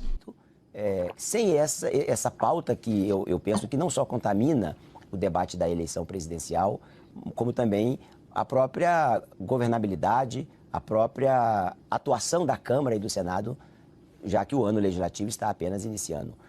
Eu acho que obstrui bastante o debate, porque é uma pauta que, juridicamente falando, o tempo dela ser apreciada, a meu ver, e aqui eu falo como advogado, que sou... Advogado é o cacete. Que fui, o tempo para ela ser apreciada não deveria, juridicamente falando, eu repito, não deveria ser agora, porque o processo não está finalizado ainda. Não tenho dúvidas que, se aprovada for essa proposta da anistia, e se ela vier a entrar em vigor, porque é um processo, vocês sabem bem, Câmara, depois vai ao Senado, depois vai à Presidência da República, seguramente, ninguém tem dúvida que o presidente Lula vetará, voltará ao Congresso para apreciação do veto. Superando todas essas etapas, eu também não tenho dúvida, pela minha experiência, que vai ser judicializado. E o Supremo provavelmente vai dizer que é inconstitucional por causa do tempo em que ela foi apreciada. Deputado, portanto, a meu ver, é uma pauta eminentemente política e, óbvio, que contamina o ambiente político. Deixa eu voltar ao ponto do Caio. A pauta está... O que vocês têm que entender é o seguinte, o fato, né, o país não está ferrado porque meu avô deu anistia. O país está ferrado porque Marcos Pereira deu aula de direito para alguém. Então, se Marcos Pereira dá aula, é professor de direito em algum lugar, e fala uma asneira dessa, só isso explica a situação. O que vai parar no Supremo Tribunal Federal depois? Como é que alguém fala uma merda dessa ao vivo em rede nacional? Marcos Pereira, você que é o professor, vou te dar uma aula grátis de direito. Olha, tom professoral, faço isso para que o senhor entenda um pouquinho esse tema. Uma pessoa, doutor Marcos, não precisa ter sido condenada para ser anistiada. Vejam o exemplo da lei sancionada pelo meu avô em 1979. Vou ler, professor de direito que não leu a porra da lei.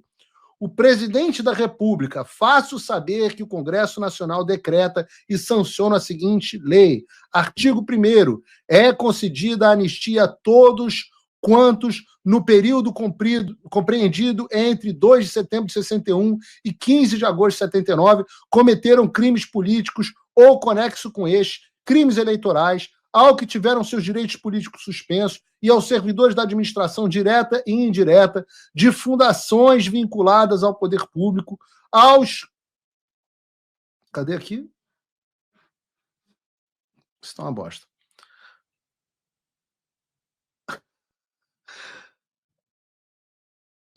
Aos servidores do Poder Legislativo e Judiciário, aos militares e aos dirigentes representantes sindicais punidos com fundamento em atos institucionais e complementares.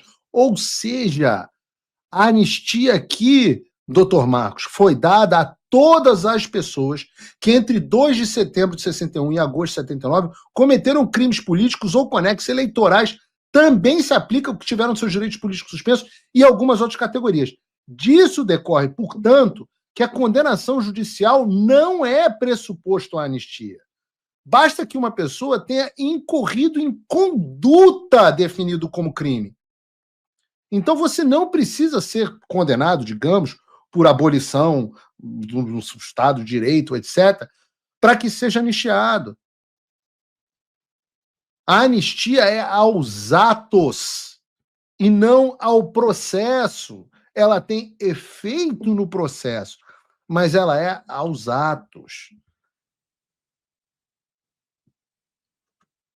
É óbvio que vale para as pessoas do 8 de janeiro. É óbvio que vale para jornalistas, é óbvio que vale para candidatos. E o Supremo, doutor Marcos, já validou isso diversas vezes. Absolutamente diversas vezes. Dito isso, como que está a lei da anistia no Congresso? Bom, o Estadão fez um levantamento que é mais ou menos esse aqui. O Estadão diz que você tem 171 deputados federais favoráveis, 115 contrários, 92 disseram não vão responder e 135 não deram retorno. Eu conversei com alguns deputados importantes nesse processo. E o que eles me dizem é que a anistia tem mais de 300 votos na Câmara. 300. E que, indo para o Senado com esse placar, mais de 300 votos, também será aprovada. Os dois presidentes se comprometeram a pautar. Isso é o que eu ouço. Isso é o que eu ouço. Mas você também pode se perguntar se o Supremo Tribunal Federal não julgaria isso como inconstitucional. E é uma pergunta válida. Não pelos motivos que o Marcos Pereira listou, mas por um motivo muito simples. Porque o Supremo Tribunal Federal hoje é uma casa política. Só que aí entra o quê? É aí que entra a pressão internacional. É aí que entra a pressão internacional. Porque vocês imaginem como, depois do Alexandre sancionado e arregaçado, como vão reagir os outros ministros do Supremo Tribunal Federal a um projeto de anistia aprovado pelo Congresso, vetado pelo presidente e com veto derrubado pelo Congresso. Como reagiria? Com Alexandre sancionados, outros ameaçados, anistia aprovada, Bolsonaro pronto para concorrer, eu acho que a gente teria um país muito, mas muito diferente. Agora, nós não nos podemos nos enganar. O Alexandre e o Supremo farão de tudo para que isso não seja aprovado. Vejam, por exemplo, essa reportagem. A arma de Moraes para pressionar Kassab quanto à anistia do 8 de janeiro.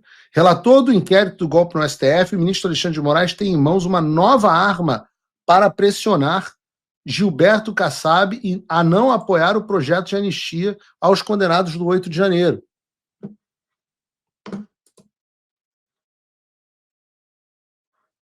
Cara, isso aqui tá demais. Não sei o que houve com o meu... O computador tá simplesmente travando.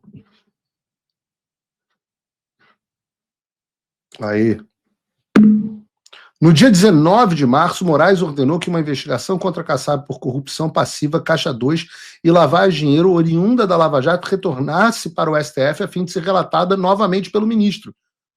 O inquérito tinha sido enviado pelo próprio Moraes à Justiça Eleitoral de São Paulo em 2019. Em 2021, a denúncia do Ministério Público contra Kassab foi aceita pela Justiça, o que tornou o presidente do PSD réu no caso. Vejam, em primeiro lugar, né, o Brasil é o país das coincidências. Em 2019, o Alexandre envia o caso do Kassab para a Justiça de São Paulo. Em 2025, justamente quando o partido do Kassab, o PSD, está entrando no barco da anistia, ele manda o processo, volta para a mão dele do Supremo. Vejam, isso está dito pelo Igor Gadelha dentro do Metrópolis como uma arma para que Moraes pressione o Kassab para anistia. Ou seja, o Metrópolis está escancarando, assumindo que o Alexandre de Moraes é um mafioso, um bandido. Não sou eu que estou dizendo, é o Igor Gadelha. É o Igor Gadelha, vejam aqui. Coisa de mafioso, coisa de bandido. O que a reportagem está dizendo é que o Alexandre quer ameaçar o Kassab de prisão, porque o PSD não apoia a anistia.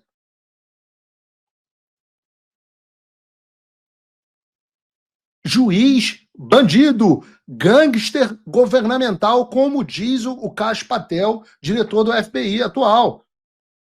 E a gente vai falar sobre isso logo mais, agora, em seguida, sobre como isso tem acontecido nos Estados Unidos. Recebemos informações sobre a cúpula. Os alvos já estão no seu registro. Cada alvo deve ser enfrentado com extrema cautela. A cúpula possui diversos infiltrados e aliados secretos. Tome bastante cuidado. O inimigo está prestes a causar o caos, e só você pode mudar o rumo da história. Prepare-se, agente. Não será nem um pouco fácil, mas contamos com você. Boa sorte, agente. Bom, já que o tema em debate é a defesa dos injustiçados, eu faço questão de consignar uma nota de desagravo ao Dr. Sebastião Coelho, desembargador aposentado, advogado de um dos perseguidos do 8 de janeiro. O Dr. Sebastião ficou conhecido do grande público ao fazer a seguinte constatação na cara dos ministros do STF. Aspas, Vossas Excelências têm que ter a consciência de que são as pessoas mais odiadas nesse país. Fecha aspas. Considerando que, segundo a Poder Data, só 12% dos brasileiros aprovam o desempenho do STF, essa crítica sincera deve ter ofendido algumas sensibilidades no tribunal. O tempo passa e hoje o Dr. Sebastião foi detido por determinação do STF após ser impedido de entrar no plenário do tribunal. Esse é um tratamento autoritário, desarrazoado e, acima de tudo, antijurídico. A lei é muito clara e está expressa no Estatuto da OAB, artigo 7º. São direitos do advogado ingressar livremente nas salas de sessões dos tribunais, especialmente com a finalidade de colher prova ou informação útil ao exercício da atividade profissional. Pois bem, o cerceamento, o embaraço, a restrição ao direito de defesa, como esse praticado contra o Dr. Sebastião, foi um dos pontos centrais da sustentação oral do advogado do ex-presidente Jair Bolsonaro, Dr. Celso Vilardi. O Dr. Vilardi chocou o grande público ao revelar que o procurador, indicado por Lula, praticou dumping processual. Ou seja, ele sobrecarregou a defesa com mais de 45 mil documentos distribuídos em 8 petições, algo que é humanamente impossível de ser lido, interpretado, concatenado em um prazo tão curto para a apresentação de uma defesa. Especialmente considerando que, segundo a apuração do Datafolha, da Folha de São Paulo, na verdade, o julgamento do Bolsonaro tem ritmo 14 vezes mais rápido que o mensalão. Só que além de inundar os advogados com excesso de documentos e arquivos inúteis, a PGR e o STF se recusam a compartilhar documentos e arquivos essenciais para a defesa. Tudo que o Dr. Vilardi pediu é que o STF libere a íntegra dos depoimentos, a íntegra das mídias, que fornecem aí, obviamente, o contexto em que as declarações foram feitas. Hoje esses arquivos estão todos picotados, pessoal. É como disse o advogado, este é o recorte da acusação. A defesa tem direito a fazer seu próprio recorte. Mas isso agora é impossível, porque o conteúdo da denúncia está todo editado. Mas eu fico pensando, será isso que o Dr. Dias Toffoli quis dizer quando afirmou que o STF era o grande editor do Brasil? Bom, outro argumento preliminar da defesa de Jair Bolsonaro diz respeito ao testemunho do senhor Mauro Cid, o delator que chegou a desabafar para pessoas próximas que estava sendo coagido e ameaçado para alterar o seu depoimento na tentativa de incriminar Bolsonaro. Segundo a própria Polícia Federal, Mauro Cid mentiu, se omitiu e se contradisse. Mas aí ele foi preso novamente e se corrigiu quando foi confrontado com um conjunto de indícios. Para quem duvida do que eu estou falando, segue aqui a manchete da Folha de São Paulo. Aspas. Cid mudou versão sobre trama em audiência na qual Moraes ameaçou prendê-lo. Ou seja, nós estamos aqui diante de uma inversão perversa do Instituto da Delação Premiada. Antes, com base nas palavras do delator, o Estado ia buscar as provas. Agora, com base nas provas do Estado, é o delator que tem que buscar suas próprias palavras. Pessoal, reparem como é nula essa prova. Não foi a polícia que confirmou a versão do delator, foi o delator que alterou o seu depoimento para confirmar a versão da polícia. E mesmo assim, como destacou o Dr. Vilardi, eles não encontraram nenhuma prova de conduta criminosa por parte do ex-presidente Jair Bolsonaro.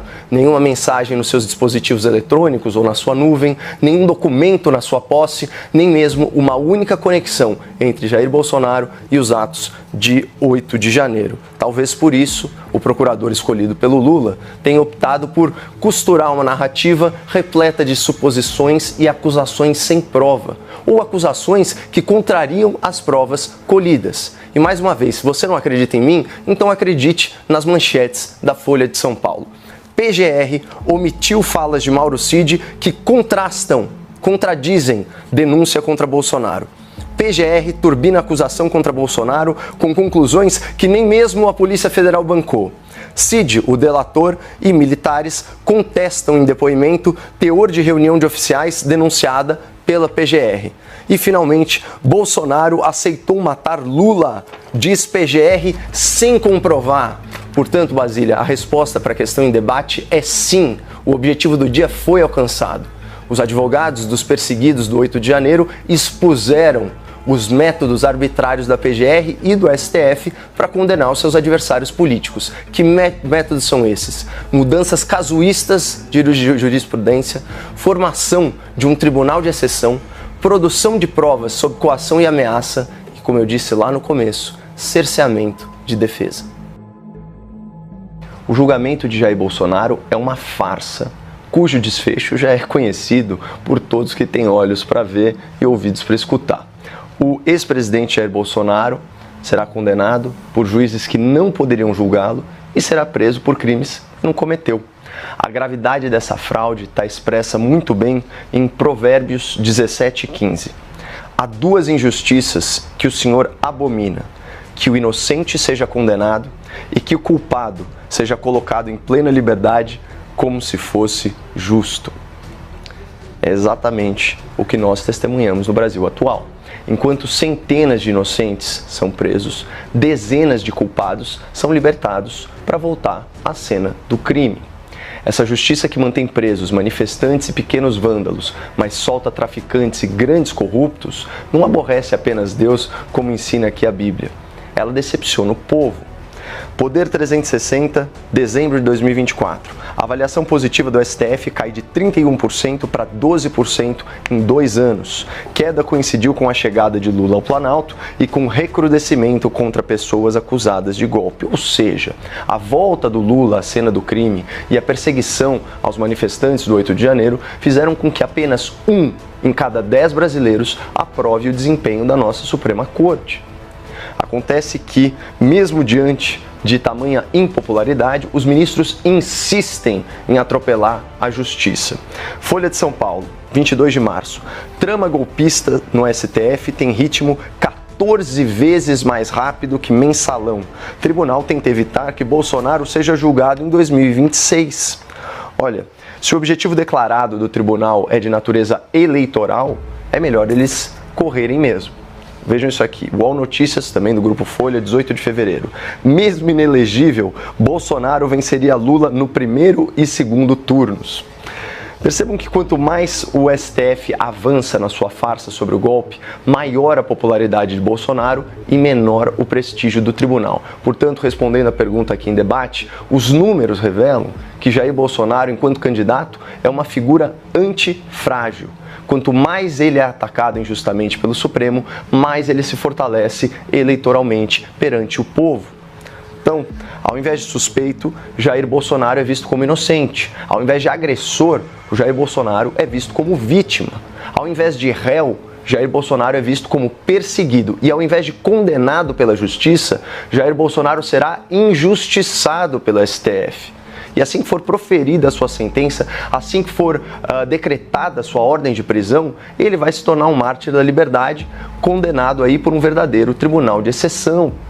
Uma justiça que é aparelhada por amigos e companheiros do Lula, na qual os juízes se sentem à vontade para julgar amigos e inimigos, inclusive nos processos nos quais eles próprios, os julgadores, figuram como vítima.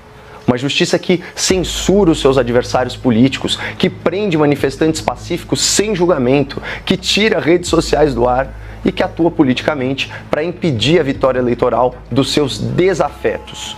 Olhem só isso, Revista Veja, 22 de março.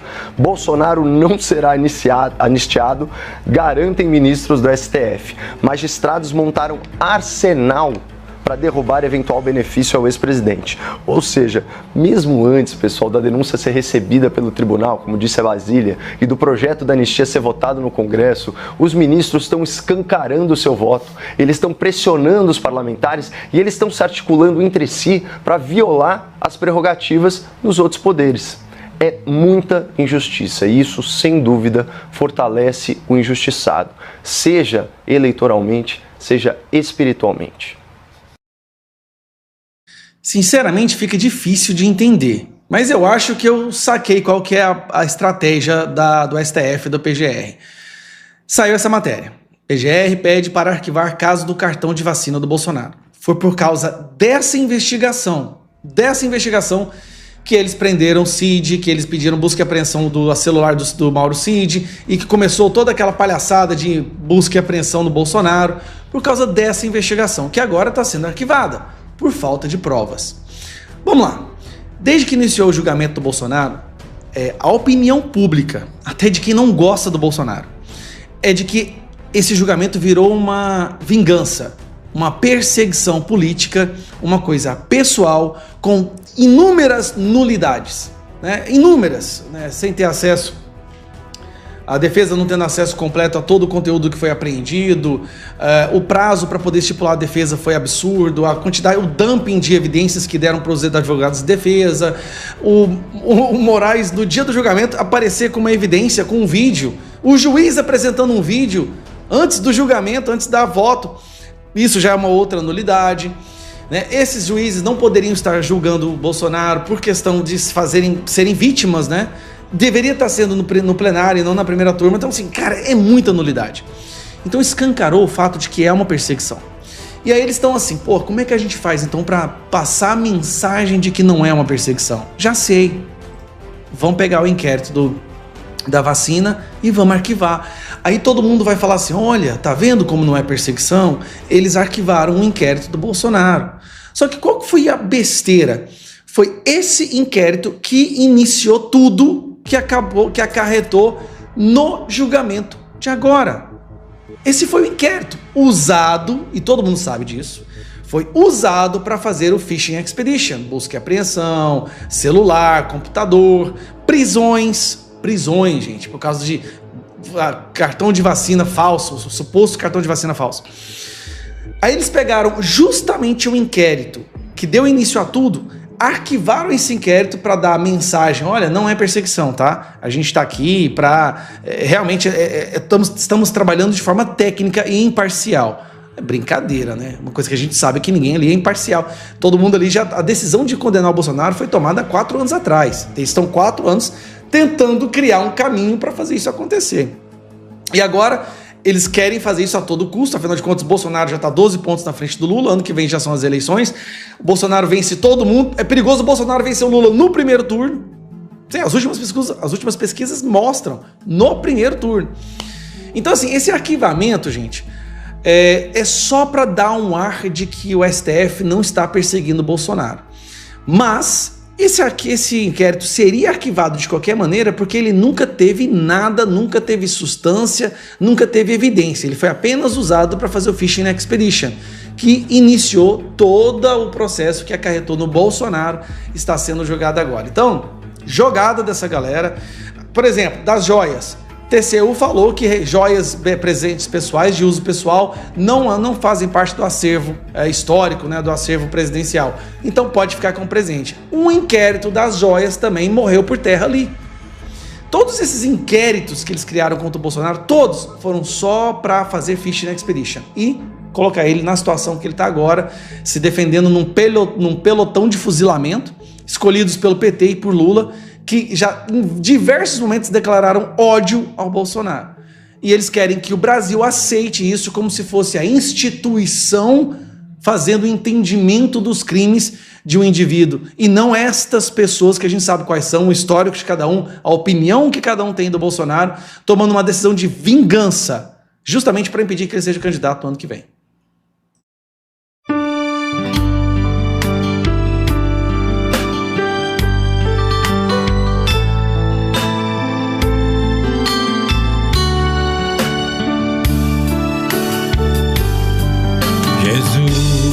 Meu rei, preciso de ti, te seguirei por onde quer que for, mais perto quero estar, sempre hei de suplicar, nos conflitos com o tentador, Jesus me fará vencedor, no nome do Senhor Jesus.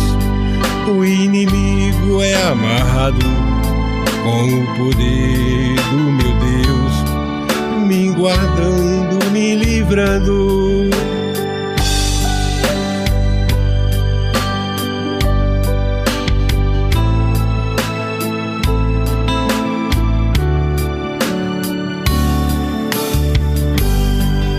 Jesus, meu Rei, preciso de ti, te seguirei por onde quer que for.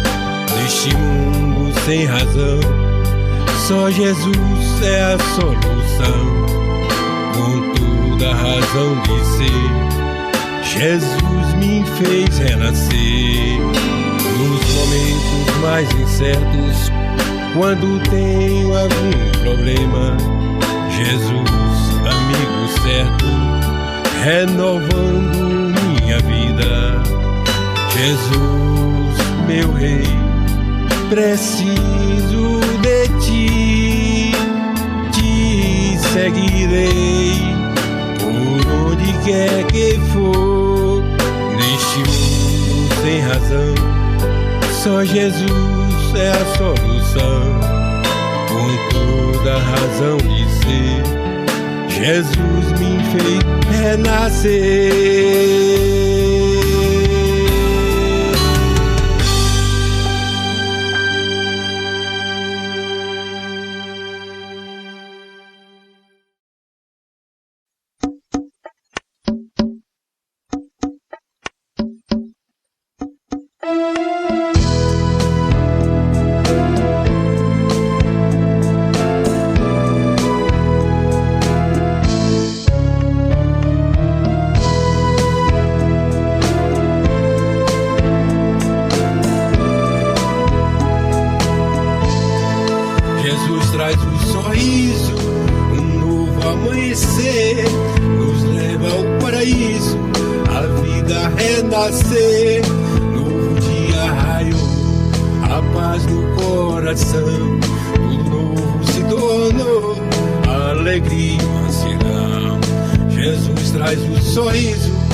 Jesus está comigo, prossigo alegre agora, e graça salvadora, o melhor amigo.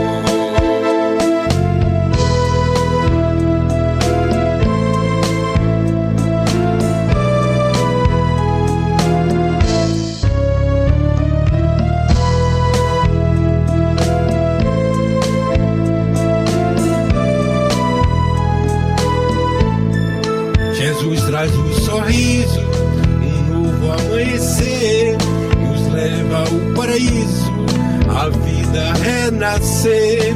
Jesus pensa em mim, como posso temer, com o amor sem fim, Cristo me faz vencer.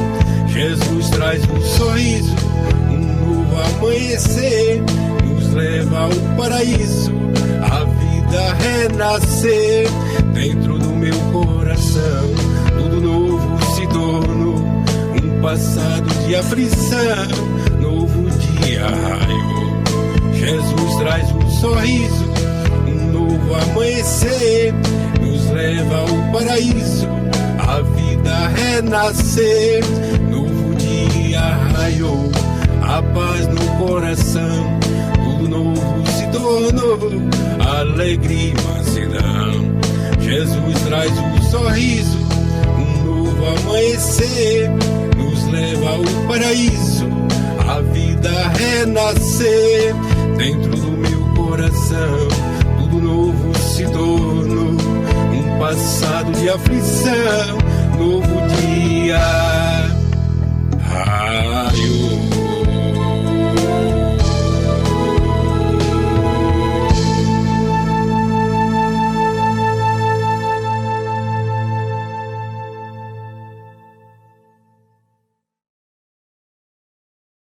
Diretamente do Brasil, quem vos fala, Mestre Dinho, trazendo sempre informações na palma da sua mão.